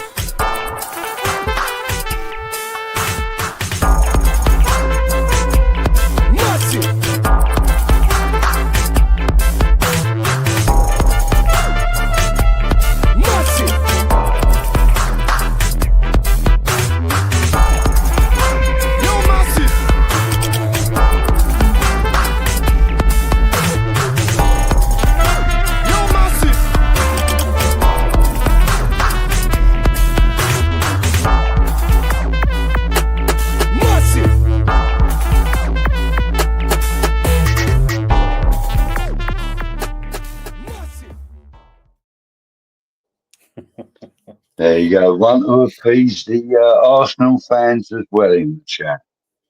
There you go, guys and girls. But I'm glad you highlighted always going to be that bit where we smashed up the referee's room. Yeah. Room. I'm glad you highlighted that part. I forgot all about that. Yeah. Well, I mean, for me, he's always going to be West Ham because of that one incident alone. That's typically, I mean, if someone said John Moncur did it, you wouldn't question it. You know what I mean? Yeah. But like the maverick that was Ian Wright as a player, you just really wouldn't expect that. And the fact that he did that while wearing colours for us, made it kind of something that you should. What the hell? My laptop's just died on me. I think it's something that should have been kind of not celebrated as such, but highlighted, because, the frustration and the passion that the man has as a player throughout his entire career. When he played at Palace, we saw it. When he played at Arsenal, we saw it. And then when he came to us, we saw it in small measures because he wasn't as well used and he wasn't as effective as he could have been. But the one time that he did show that passion was then. And True. a lot of the fans probably would have forgotten about that because it isn't something that's remembered kind of fondly, is it? If you like. Yeah. Not by most, anyway. I loved it. I thought it was great. Like you said, he was near to the end of his career, but still got some goals in that period of time. And that I think he did enjoy himself at West Ham while he was there. He From what I did, saw, and anyway. he said that he fulfilled like something on his bucket list that was to play at West Ham. And he said even like as an Arsenal player, he always said he's quoted as saying, "I always said to myself that one day I'll play for West Ham," because he liked the atmosphere in the stadium. He thought he would thrive on it. And he left it so late in his career to do it. I mean, he went on to go and play for who was it? Celtic? No, was it Celtic or Rangers? He went up to Scotland for a short spell and fell out with the manager. Yeah, Celtic. He went to Burnley and was there for a short spell, and then he went to some non-league club, I think, and then went off and became a pundit, which, incidentally, I have to say, is probably one of the best pundits on mainstream TV at this moment in time, because he's honest. Yeah, he has got a fondness for Arsenal, of course he has. But he is honest in his rundown of what he thinks, is wrong within a team. I think he's pretty good. And he's funny as buggery, isn't he? Let's be fair. He can be, but yeah, he's had his moments. But yeah, I'll get what you're saying. He is funny. And like you said, he's had a little bit of bad press off certain people, some Arsenal people as well, kind of thing, because obviously the allegiance. But other than that, yeah, he's good at what he does, and he does what he says on the tin, as they say. Yeah, and like you've got to remember where he came from. Before he got his chances at Crystal Palace, he was playing for what was it, Tooting and Mitcham or something, wasn't it? Tooting and Mitcham, I think, because most you find that from that neck of the woods, Tooting and Mitcham and Dulwich Hamlet, they'll always kind of bang around them. Yeah, I think it was Tooting and Mitcham for Ian Wright. I'm pretty sure it was. But even so, while he was doing that, he was being a naughty little sod, running off with people's cars and things like that. And he admits that quite openly. So the fact that he got to where he did in his career, 313 career goals in all competitions. That's good, though. It's not bad. Not bad, is it? All right, okay. Pele's was over 1,000, but yeah, but still. Marcus Rashford have just put Barcelona 2-0 up against Newcastle. Oh. And let's hope Mama's is still recovering okay in that. Robert says, my dad was a baker on nights, and every Friday the local Chinese would swap us some Chinese for bread and rolls. Them were the days. That's not a bad bargaining chip, is it? No, mate. No. Blimey, look, so usually telling Palace 17 unbeaten, apparently. Wow. Harry's saying, yeah, Anthony wasn't in your channel last night either. So, yeah, let's hope he's okay. Yeah.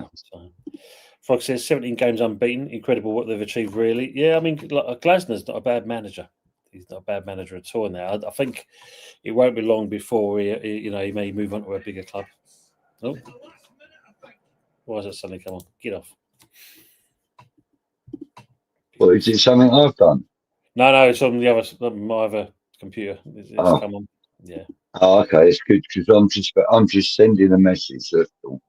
Oh, must be a sweet bit of Sarah bringing up. Yeah. Pep says, yeah, he got a YouTube violation last night, apparently shortly after the Forest match. Get off.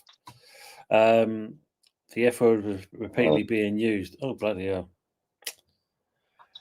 Yeah, because, I mean, YouTube, man, I don't know. I mean, suddenly from being 108.3, it suddenly dropped down to 107.9. These subs and that bounce all over the place. YouTube and their shenanigans. That's yeah. got headphones on that made me bleeding jump. So, Harry's saying I got an early payout on Forest last night. Didn't realise they lost. Oh, Angie, yeah, that was a game, and being 2 up and then losing 3-2. Yeah, Not good. Usual saying Pepsi Ange won't last till Christmas. I fancy not with that bloody chairman. Yeah, look, Pepsi saying about Ian Wright, Arsenal legend. Matt saying Palace legend. Harry's saying he was amazing at the arse. Yeah. Pepsi saying Forest manager, chairman won't put over too many losses. Obviously, that's Ange. You just said, I saw him interviewed after the Swansea game. He looks fed up already. That's Ange, that is. Yeah, it's all right. Cool. You got only wish for this one, Daz. If Pot was in charge of Forest, he would have been sacked. Oh, so this is Terence actually got to see Ian Wright here, Budge. He met him at Heathrow about 6. Terence, he actually bumped into Ian Wright. He says, I met him at Heathrow about 6 months ago when he was picking up his son. I asked him if he enjoyed his time at West Ham, and he said, of course, I did. It meant the world to me just to be able to play. Nice. Yeah. City are 2 up as well. But it said, Frog, the best tune to make you jump with headphones on is by Queens of the Stone Age. You think I ain't worth $1, but I feel like a millionaire. You have to wait for the music to start. Brilliant.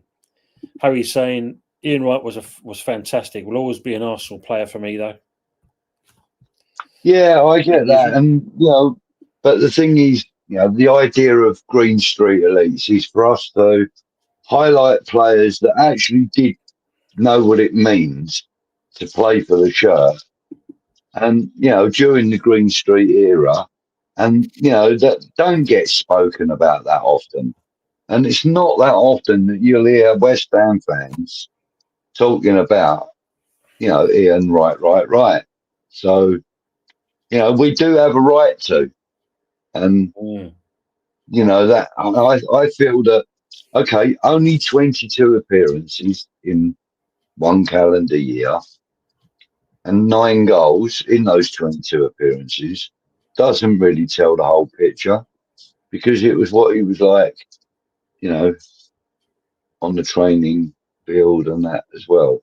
Yeah. And from what I gather, there were plenty of fun times to be had, but also some really good training sessions going on. Nice. Excuse me. Good evening, Sean. How are we doing? He said, Fortuna Hjorin Women 2, St. Polton Women 1. Thank you, sir. Nice one. Song Queen of the Stones. J.W. Peters Pony. Yeah, you were saying Rashford 2 goals. They got both the other goals as well. Wow. James Bond saying, I met the special one at Canary Wharf last week. I thought it was a wee bit delusional for Avram to call himself that. Wow.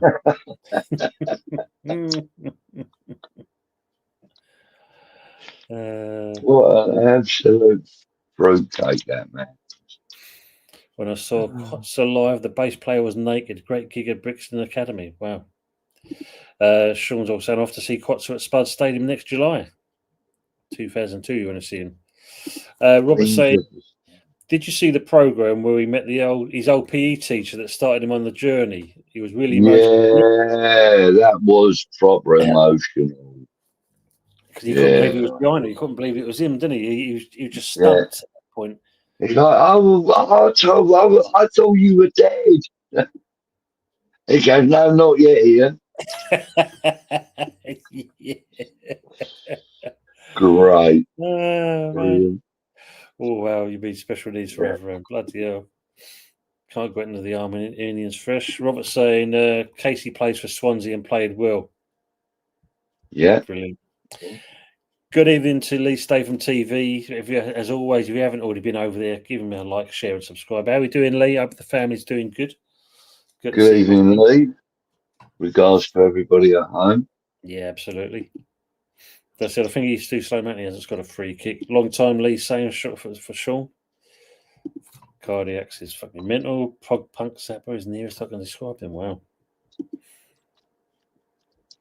Harry says, I'm not knocking your choice, Budge. He's very professional for us and putting a shift. Yeah, right, he did. Can't knock that. Yeah.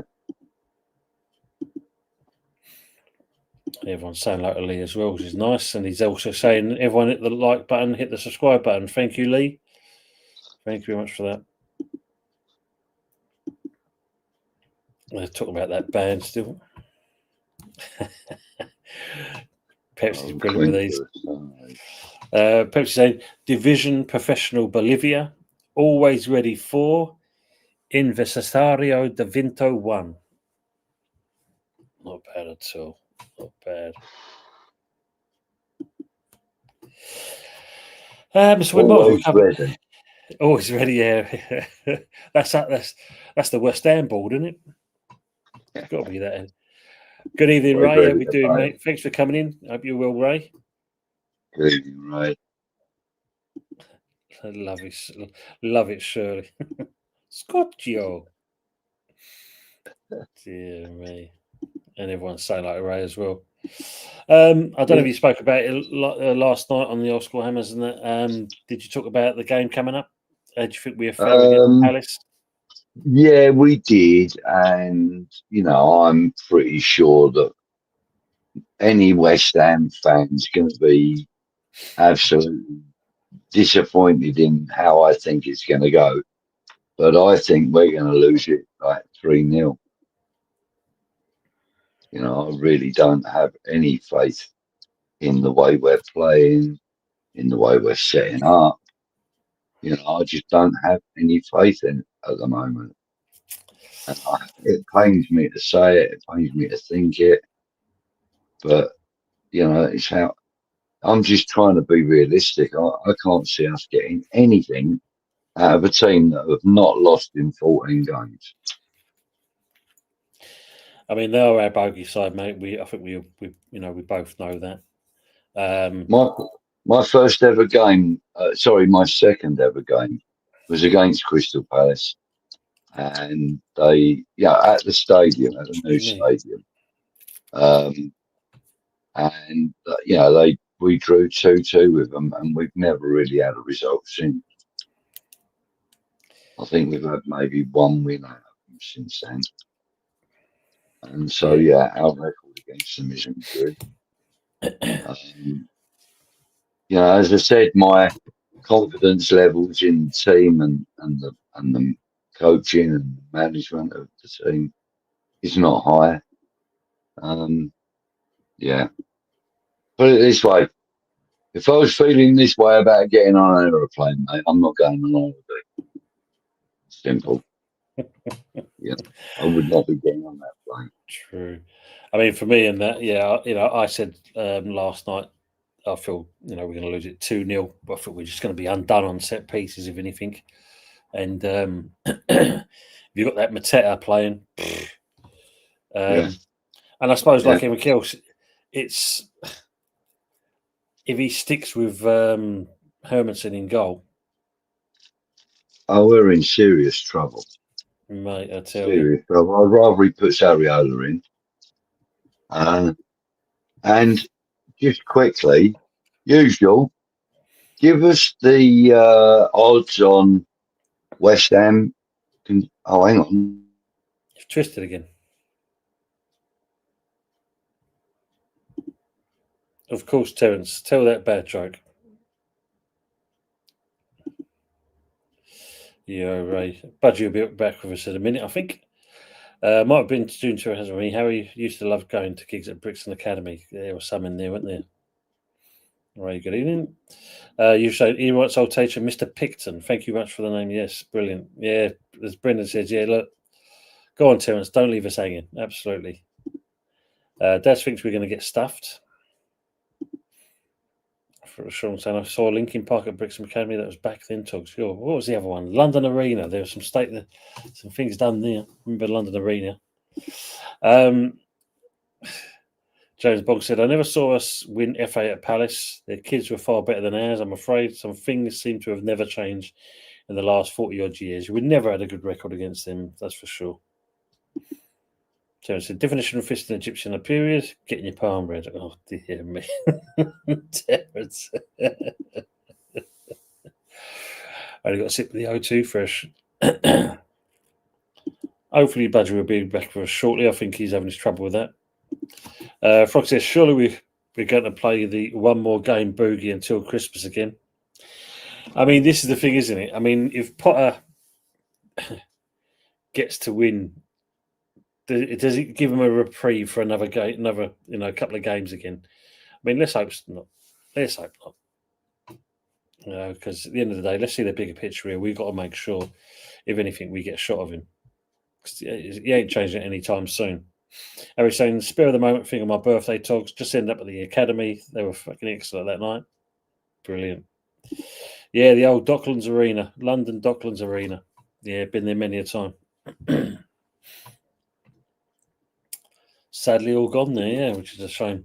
Pepsi says, I'm watching Forest Green Rovers at Woking this Saturday. That should be a good game for you. I mean, Forest Green Rovers, I think, will probably win that comfortably. Yeah, oh, that's what it is, Budgie. Your phone's died. He's just come in there, Daz. His phone just went on him. Just died.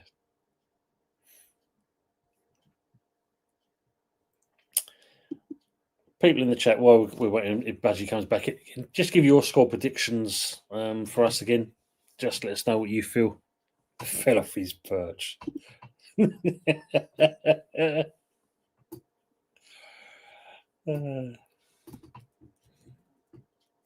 Let's see if I've got any news on anything on that. Bear with me, folks. Fell off his perch.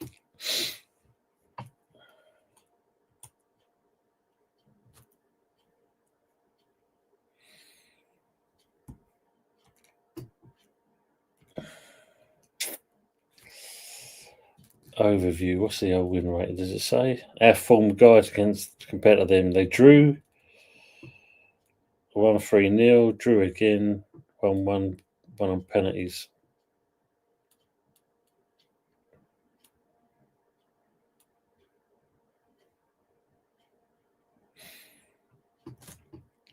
Preview. No preview at the moment. Any lineups? So this is where they're. Let's have a look here. So usual saying. Budgie, West Ham 15-8, Palace 11-8, the draw 5-2. What the fuck, yeah. Thank you, Fresh. 3-0 home win. Big up E. Ross, the Irons community. Big up to yourself. Hope you're doing well, E. Ross. Hit damn likes and subscribe. Thank you very much, sir. James says, Pepsi are woken those who are drifting from the right to the left.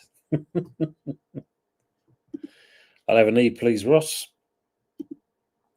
Yes, James. Harry Monk, there he is. Frog says, come on, lads, let's have a rally. Get these subs up. Thank you very much for that. Yeah, YouTube doing their shenanigans as always. Welcome back, Budge.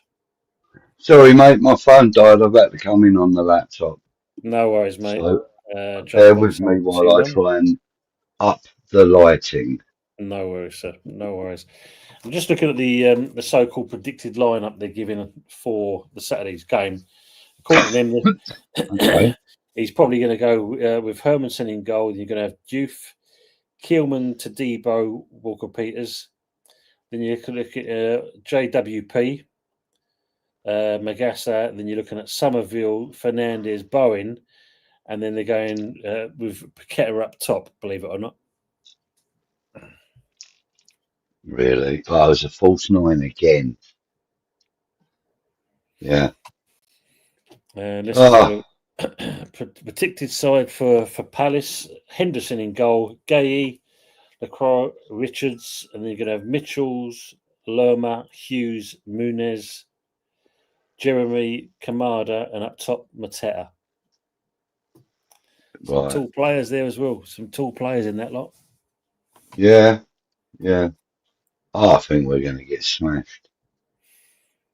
I was saying before I dropped out that the lineup doesn't really matter. I think,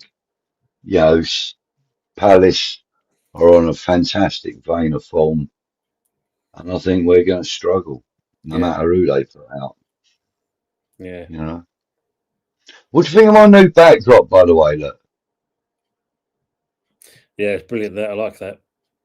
The British Bulldog. Cool. Look at that. Lovely. I think that's superb, actually.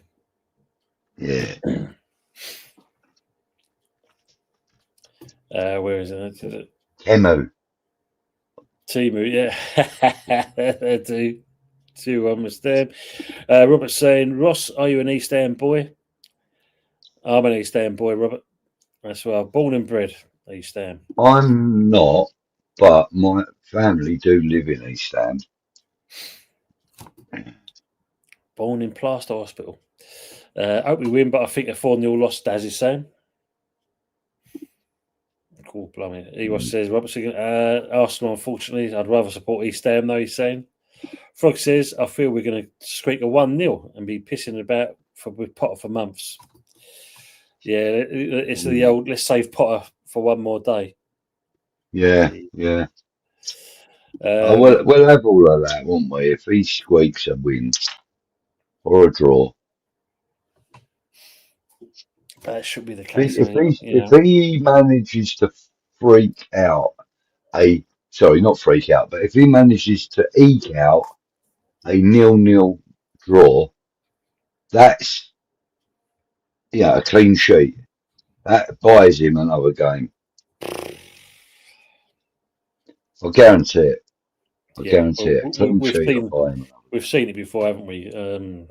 When he should have gone, and he managed to get a win out of nowhere, and they give him a reprieve for a little while. But honestly, man, I tell you, Rashford scored 2 for Barca, has he? Yeah, he got both the goals. Yeah. So what, is he there on a permanent or? I think it's a loan thing. Okay. It's a loan, but that'll change soon enough, won't it? Well, Fuzzy can't wait to get shot of him. The Indian restaurant tiles, Budge. Oh, yeah. No, that was wallpaper in my bedroom, that wasn't it? That was a wallpaper.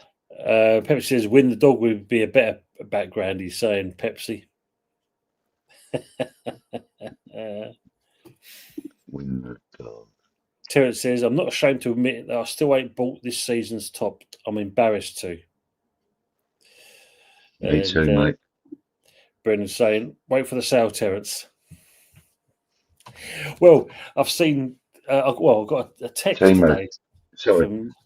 I saw a text from West Ham. What was it they asked for? Where is it there? Yeah, no plans this Saturday. This weekend's all about the big derby. We're taking on Crystal Palace at London Stadium. Round up your mates and make it a day out you won't forget, blah, blah, blah. And then, of course, they're saying, you've got the tickets where you can exchange the tickets. Yeah. Oh, I got a similar text, and it says, we'd like to personally invite you to join us in Club London for our home derby against Crystal Palace.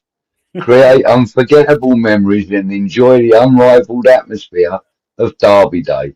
Secure your place here at www.whatever. Bloody hell, man. But they have given me, I could report this as suspected spam, according to my phone. Yeah. Yeah. Can't believe the shenanigans the club's up to. Robert says, I was born in Howard's Road. Yes, I know Howard's Road. Lived between the bowling and the Green Gate. Yeah. Remember them. Pepsi says, more chance of Bonnie Blue keeping a clean shirt over at West Ham. Good morning to David Shear. Morning, Tony and Budgie. 4:45 a.m. in Western Australia. Come on, you Spurs, he's saying. And he's also saying good day to the chat. Good day, David. Hope you're doing well. And a nice early start for you as always. Hope life's treating you well out there, mate. So he's saying, I've seen that. So what, he's a Tottenham fan, is he? He is indeed, yeah. Good man. Good lad. We'll send you a lasagna tomorrow, mate. Wow, Robert's now living in Liverpool now. By the looks of it. Oh. Wow. Wow. Frog says, my call one out for Sullivan campaign is picking up a head of steam, literally. Dear. And everyone's saying like to David as well, which is great. Yeah. Good morning, Dave. I mean, on a final note before we start, before we wrap up and that, I mean, I think you said it earlier, mate. The key thing, I think, more than anything else with this on Saturday is that it has a lot of meat on it and it hits home. I think that's the key thing we're looking for. Yeah. I think And like I said, it's not like it's not a witch hunt. This is not a witch hunt. What this is, we want our club in the hands of capable professionals. We don't want it in the hands of a poisonous wolf and his slutty partner. I'm sorry, but that's how I feel about him. And Kretinsky's hands are tied. He can't get any more involved or any more investment in the club, just in case we do ever happen to get into the same competition as Sparta Prague. It's on them. Yeah, and it's them that we want to replace with competent people. And as I said, it's not a witch hunt, even though I've used derogatory terms to describe them. It's not a witch hunt. And this movement wants this to be a peaceful movement. So if anybody is attending the march on Saturday, please be peaceful. Please remember that it's a family day out as well.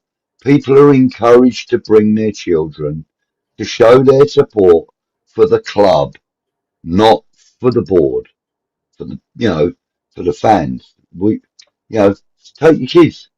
Even if you are going to the game, show your support if you can, if you want to. There's no, it's not like I'm telling you have to. What I'm saying is if you can and if you want to, if you're that way inclined, show your support. Show your support. No, very true. Very true. I think that's the key thing, isn't it? I mean, as long as the message hits home and the board, because the media is going to be definitely looking at this one.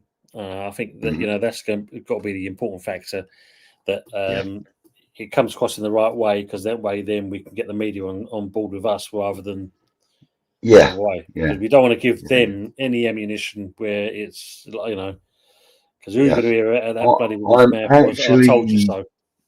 Yeah, I'm actually trying to see if I can do a quick live stream during the march.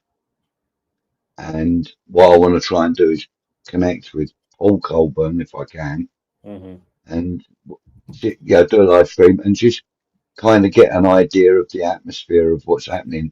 For those people that can't make it, those of you that are in America or Baghdad or wherever you might live, if you can't make it and you want to show your support, I'll try and do a live stream somewhere somehow.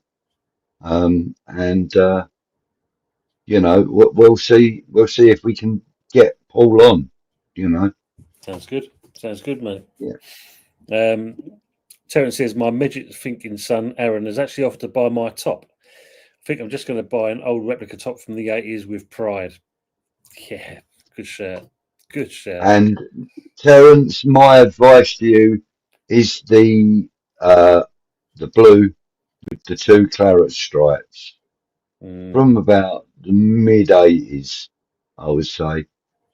And if you're going to have a number on it, it's got to be the number 10. But crack on. Nice. Brendan's saying your winnings must be safe now, usual. What will you spend the pennies on? A lunch date with Stavely?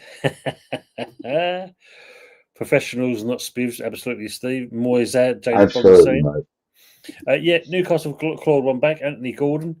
7 minutes of added time. I think they were about nearly 3 minutes into it or so, maybe just over.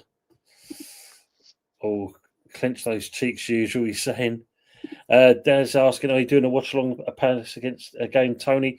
No, because I do believe I'm actually working, so unfortunately I'm going to miss out on that one again. Yeah. But there will be watch alongs to come when the opportunity arises, Daz. I will be doing those. David's adding, I don't like you hammers where you are. I remember DeCanio days, what a player. Unfortunately, not many Mavericks like him around these days. Well, you never know, way too much money involved these days. Yes, very true. Very true. Very true, David. Harry's going to get his hands on the usual old slippers because I knew a pair of men's size 9 tog slippers usual. He's really can't wait to go on for usual slippers. Mama Flossie sending love. Oh, brilliant. Yeah, let's hope she's doing okay. Yeah. Golden scores for the barcodes, which is Robert saying. All yours, Harry's. Don size 13. Wow, Brendan. Robert, how long is the injury time? So halfway through it now at the moment. 7 minutes, he's saying yet. Usually depends on your injury, innit?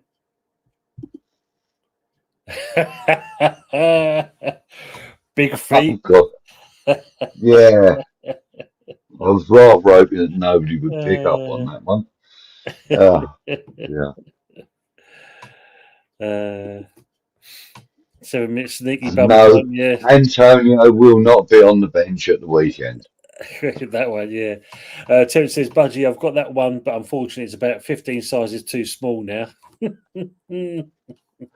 All right. Good evening, Leslie. Hope you well, mate. Thanks for coming in. Man City 2-0 up, yep. Usual saying, James, I'm waiting on Barcelona for my treble to cop. Evening, Leslie. Usual. Sounds like Neil against to me. Not good. David says, my Aussie Rules jumper is a fucking crop top these days. Poor old brother said he hasn't seen it for years, though. Frog says he may be a honky, but he's hung like a donkey.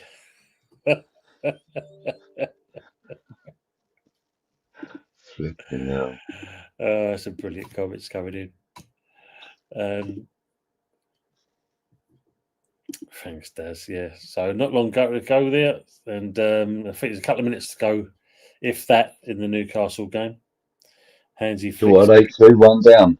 Yeah, 2-1 down at the moment. Barcelona's still hanging on at the moment. Handsy flicks kind of pacing up and down on the. Oh, it's Barcelona and Newcastle. Mm. Oh, no wonder Rashford scored. Yeah, he's been playing Newcastle for the last 4 or 5 years, hasn't he? True. Kind of knows how to get through them. I'll bet you any money you like. I'll watch the highlights and I will not be surprised at either of his goals. I've got a quick question for you though, Tone. Before we do go off, just a quick question.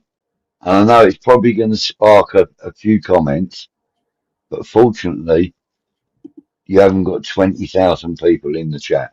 So, Cole Palmer, overrated or yet to be proven? That was somebody asked me that question. I believe it was last night, actually. Well, you've got to think. I mean, you know, the Paqueta thing. If the rumor is and the story is true, that was going to go through that City deal. Apparently, we would have had Palmer as part of the exchange. Exceptional player. There's no two ways about it. And we saw last season where if it weren't for him, Chelsea wouldn't exactly would have struggled. Would have struggled. Yeah, they would have struggled big time. So I think injuries have taken a bit of a toll. But I think we still haven't seen the best of this kid yet, I do believe. I think there's a lot more to come from him. Well, I didn't actually say it last night because I kind of got sidetracked. But my thoughts on Cole Palmer is Paul Gascoigne 2.0 to new and improved for me. And everything that we wanted from Paul Gascoigne, I think as England fans, we will get from Cole Palmer in the future. I believe he's something very special. And, you know, I do know quite a few Chelsea fans, and they all absolutely adore him as a player because he is so unpredictable and, you know, um, inventive. You know, he's creative, and he'll create on his own if he has to. And that's what they love about him. His work rate's up there with the best. See, I'm not too sure. Is he? Is there a kind of buyback clause with Man City for him? I don't know. I think they probably have. You know, if he goes up for sale, we must have first option. Wouldn't surprise me, mate. Probably. Wouldn't surprise me. City are that shrewd that they would probably insert something like that into his contract. Yeah, I agree. Terence is asking you, Budgie, let us know where you're going to be for that march and he'll turn up. Oh, mate, I'm actually not going to be able to be there. I have got other plans, which means that I would only have about 18 or 20 minutes to get from Gatwick to Stratford. It's just not physically possible for me to get there. So, yeah, unfortunately, I'm not going to make it. But as I said, I may be able to do a live stream from here and get, you know, people to come onto the live stream from the march. Be good. You know? Yeah, usually agree with you. Look, he says Palmer is head and shoulders above the rest at Chelsea, without a doubt. Absolutely. Yeah. And I'm really impressed with Madueke now that he's gone to them. Yeah. James Bog saying, Crystal Bollocks 1, West Ham 2. You've heard it here first. That would be lovely. I hope so, James.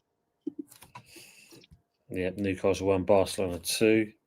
Terence saying, Budgie, I think he is the next big England wonder boy. He has so much potential. Yeah, Brendan's agreeing. Yeah, like Palmer, he's a quality player. Absolutely. Yeah. You let usual know, ka-ching. Yeah. Usual's in the money. Yeah. You mean you know, I mean, I just wanted to bring that up because, you know, as I said, somebody said it to me last night, and I wanted to say so much, including the link with, you know, tenuous as it may be, but the link with Paul Gascoigne, because Paul Gascoigne, when he first busted onto the scene, he was just like that. Yeah. Absolutely electric. Everybody wanted him. You know, he went to Tottenham, and unfortunately, his drinking just got out of control. And, you know, we all know the story there. But I think Cole Palmer's much more level-headed than Paul Gascoigne ever was. But I think he's equally as talented at this age. Definitely true on that. I've just looked up on that. City do not have a sell-on clause in the agreement on Cole Palmer. Wow. Missed a trick there, didn't they? Yeah. Yeah, so they have to submit an offer like everyone else, basically. Yeah. I suppose I'm going to have to make a move in a minute. I've got food on the go, I think. Yep. So we are going to be wrapping up. I mean, just going to Brendan's kind of buy those shares usual. It'll take 2 weeks before some fan channel's character assassinates you, though. James Ball says, the marching season. All those aromas of petroleum and sulphur. Yes. Absolutely. Brilliant. Yes, folks, we are going to be wrapping it up now. Thanks for being with us, for me and Budgie, and that. It's been an interesting one. We've gone over obviously the statement from the board. We've obviously listened to the answers from the fans, which is good to see. And all we hope for that the board listen to them and do come up with a kind of a plan, so you know we can see what's actually happening with our club, because I think that's the key thing. It's all I believe that is the key thing, you know. And one of the most important things, though, is that the momentum doesn't stop. It doesn't end after this weekend. You know, there are other planned demonstrations or whatever, and yeah. So keep your eyes out for those as well and support them as best you can. Yeah, absolutely. What's this here? I mean, I like this thing that just flashed up. Let me just see before we go out. Good evening, Stefan.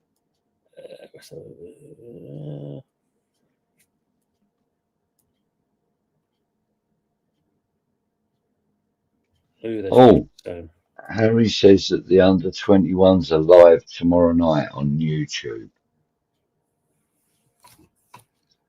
Okay, that should be good.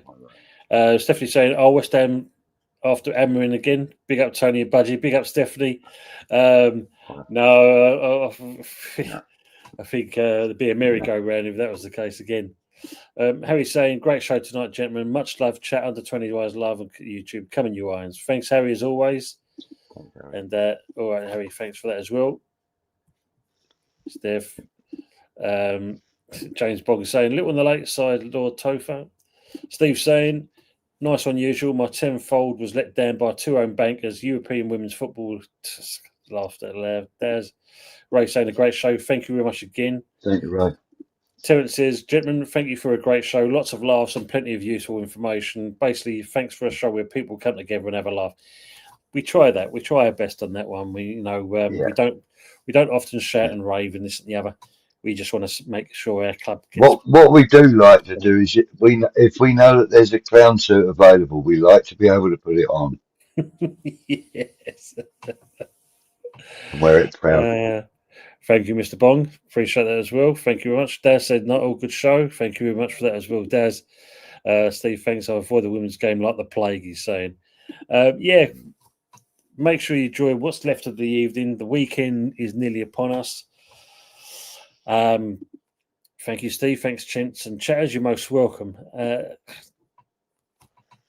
Does Potter get a reprieve, or will Palace help put that nail in the coffin? I think that depending on the result, if it's a 2-3+0 result against West Ham, yeah, I think he's gone.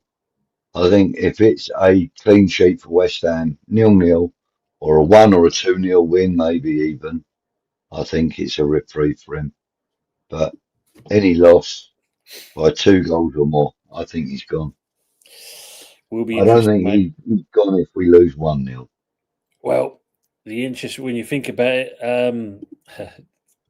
lovely gentlemen. Thanks everyone for your welcome usual. Leslie saying Potter beat you to that suit, he says.